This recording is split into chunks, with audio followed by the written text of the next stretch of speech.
Daquele dia ao primeiro da semana, estando fechadas por medo dos judeus as portas do lugar onde os discípulos se encontravam, Jesus entrou e, pondo-se no meio deles, disse: a paz esteja convosco.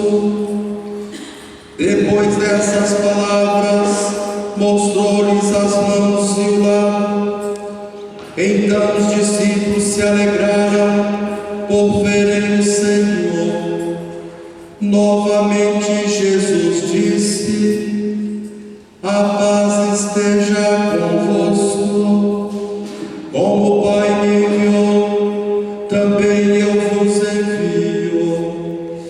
E depois de ter dito isso, soprou sobre eles e disse: recebei o Espírito Santo. A quem perdoardes os pecados, eles lhes serão perdoados. A quem não os perdoardes, eles lhes serão retidos. Palavra da salvação.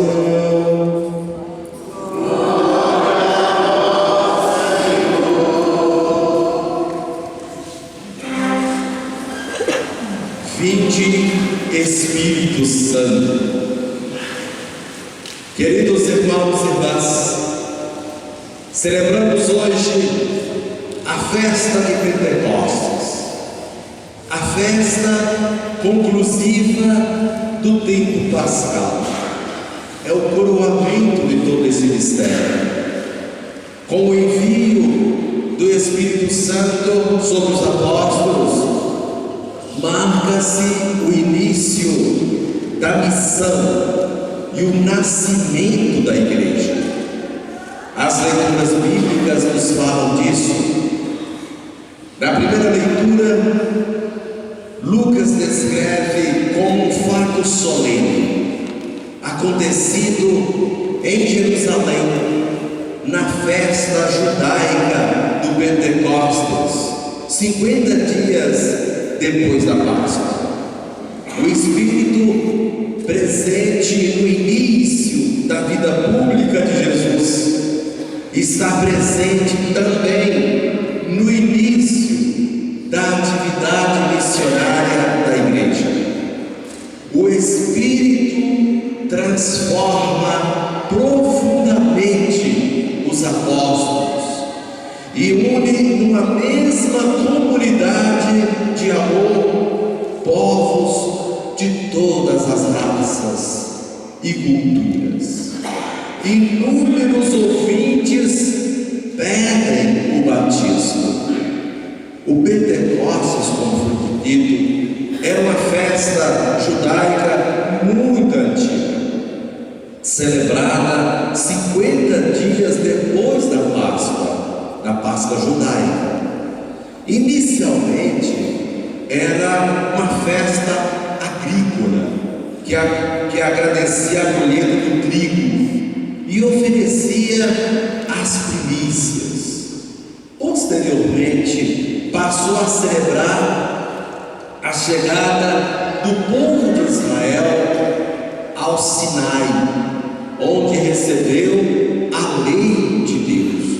Tornou-se então a festa da aliança, a festa da lei. Lucas então queria afirmar que na festa da entrega da lei de Moisés, nós recebemos a nova lei de Cristo. Qual é? O Espírito Santo. Esta é a nova lei, o Espírito Santo de Deus. Daí ele apresentar os mesmos fenômenos do Sinai: trovões, vento forte, chamas de fogo, várias línguas. Quer ensinar que a igreja ela é destinada a todos os povos, sem barreiras de língua, raça ou nação. Lembra o episódio da Torre de Babel? Lá ninguém mais se entende e se afastam uns dos outros. Pentecostes, o Espírito inicia um movimento inverso.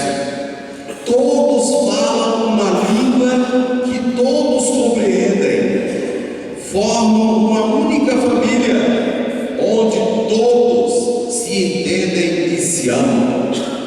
Esse texto apresenta a igreja como uma comunidade de irmãos, reunidos por causa de Cristo, animada pelo Espírito Santo, o Espírito do ressuscitado, que testemunha na história o projeto libertador de Jesus.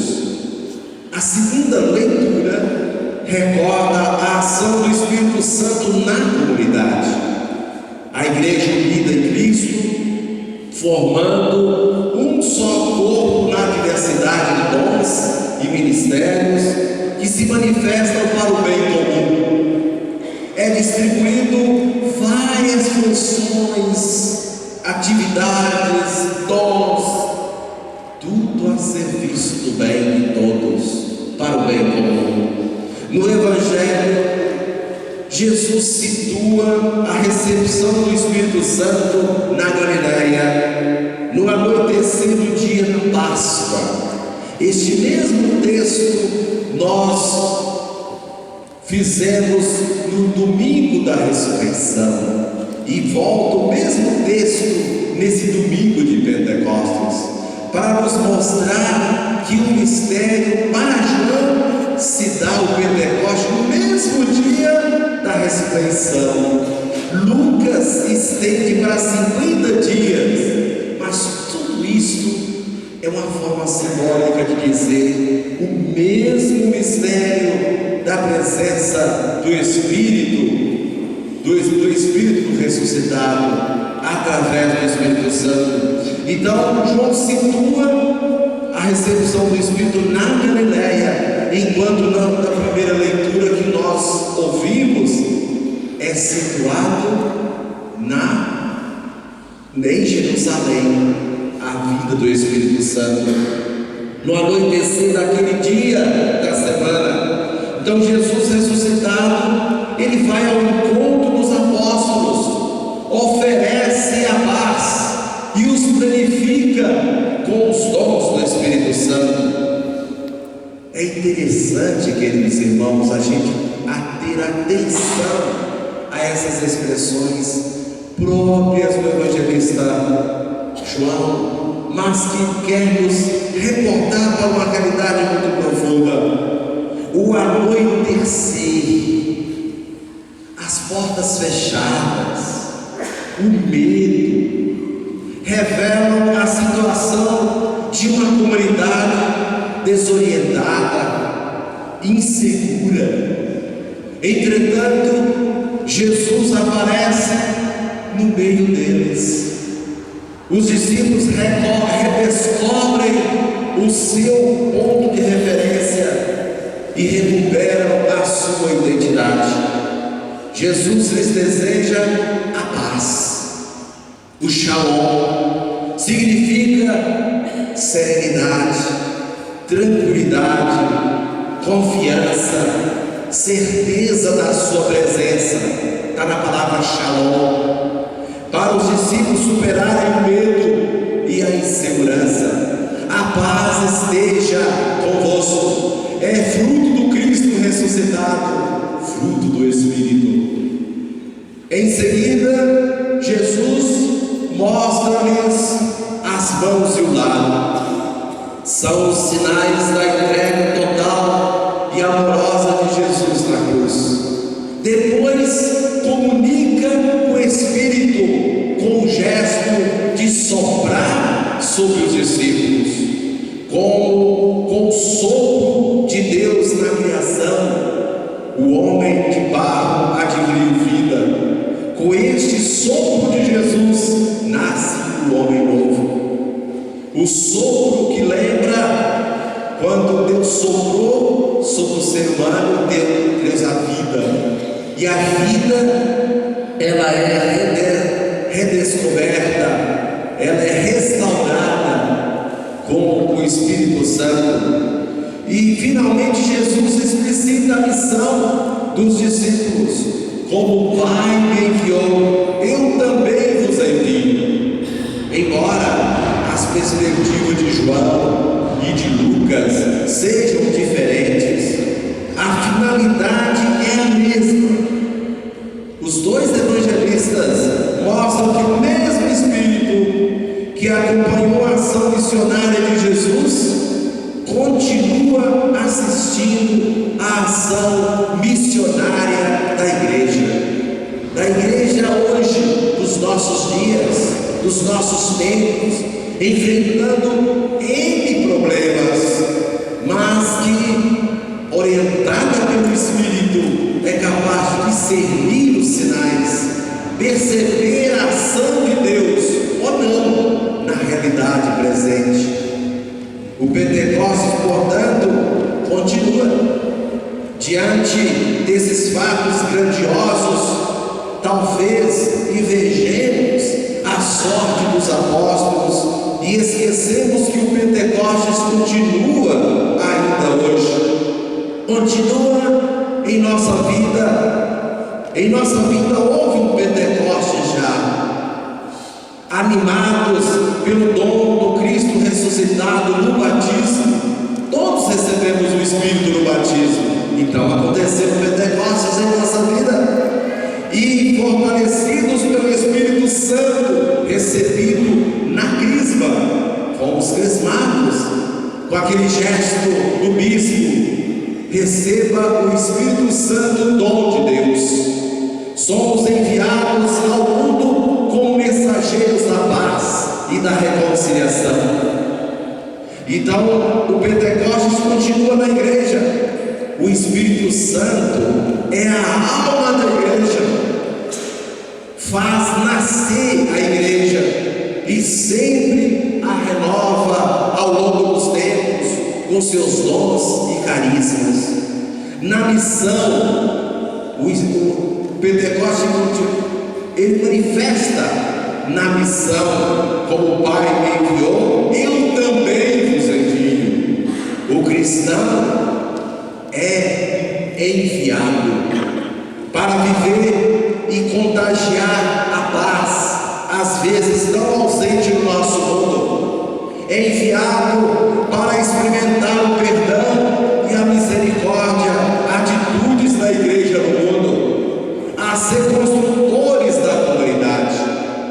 Na mesma linguagem, todos se entendem, todos falam a linguagem do amor. O Espírito, na aurora da igreja, deu a todas as nações o conhecimento da divindade e reuniu a variedade das línguas na confissão da mesma fé. Que Ele ilumine nossos passos, que Ele ilumine nosso agir e nossas escolhas, que Ele nos dê coragem e alegria para sermos verdadeiros discípulos e missionários de Jesus no mundo atual. Se não fosse o Espírito, não estaríamos aqui. A igreja seria morta. Se não fosse o Espírito, não haveria ardor missionário. Se não fosse o Espírito Santo, já teríamos e seríamos dignos de lástimas. Uma igreja entristecida, uma igreja dividida. Se não fosse o Espírito, nós seríamos dignos de lástima. Então o Espírito Santo renova tudo, transforma tudo, transforma os corações. Isto é, se deixarmos que Ele haja. Nós temos o Espírito, nós já fizemos o Pentecostes, porque foi conferido o Espírito Santo para nós, mas Ele não age. Eu posso abafá-lo, como diz Paulo, Ele não age. Então é importante que cada um se perguntar: você está se deixando orientar pelo Espírito? Veja a sua vida, na convivência na sua família, a sua atuação na comunidade, na igreja.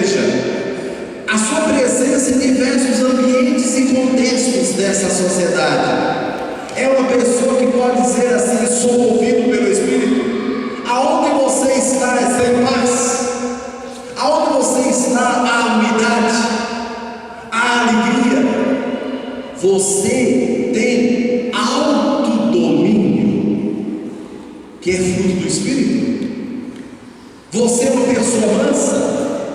Você é uma pessoa boa, bondosa. Você tem alegria. Então, são sinais da presença do Espírito que age através de você e de cada um de nós. Você tem atuação na comunidade. Você oferece de si pelos outros. Você, os dons que você recebeu no batismo, como diz aí na segunda leitura, eu estou colocando isso a serviço de quem? Para quem? Para quê? São perguntas para a gente perceber se temos, se não estamos deixando o Espírito agir. Ele é o hóspede da nossa alma. E aonde está o Espírito? Nós cantamos aí na sequência hoje. Ele é o consolo que acalma, hóspede da alma. Ele é aquele que enche de luz, chama, ele enche de luz o íntimo de nós. Ele lava o que está sujo, ele rega o que está seco, ele cura o doente, ele dobra corações duros, ele guia no escuro, ele aquece quem está frio. Então, esse é o Espírito que nós estamos sempre clamando. E em tudo que fizermos, seja momento de oração, seja momento de ação, mas quer que sejam elas, invoquemos o Espírito. Vinde, Espírito Santo, enchei os corações vossos fiéis e acendei neles o fogo do vosso amor. Enviai o vosso Espírito e tudo será criado e renovareis a face da terra. Vejam bem, queridos irmãos, isso devemos fazer sempre. Se você está distraído, se você está triste, se as coisas não estão dando certo assim na sua vida, tudo é confuso, invoca o Espírito. Ele é tudo isso que vai nos ajudar. E às vezes a gente esquece desse detalhe. Temos os frutos do Espírito. Se deixarmos o Espírito agir, é como uma árvore de bons frutos, todo mundo aproxima-se dela. Uma pessoa serena, uma pessoa alegre, uma pessoa entusiasmada, uma pessoa otimista, uma pessoa assim que realmente levanta o astral. Todo mundo quer ficar perto dela, porque ela comunica algo diferente. Mas todo mundo, a tendência de afastar de pessoas de cara amarrada, de pessoas tristes, deprimidas, reclamando, pessoas que só ficam lamentando tudo. Então, esgota qualquer um quando tem esse tipo. Uma pessoa lamentadora, lamenta demais, ela esgota a energia das pessoas. Então a pessoa foge disso, e que não deveria fazer, mas é algo comum na convivência. Então deixemos o Espírito agir, porque é como aquele néctar que a abelha vai à busca. Então que nós possamos ser também esse néctar do amor de Deus, que todos possam buscar este amor e encontrar em nós. Vamos então, queridos irmãos, um momento em silêncio, perceber se a sua vida ela é conduzida pelo Espírito, se a sua vida é pautada pelo Espírito de Deus. Olhe pelos frutos e os dons que você tem recebido.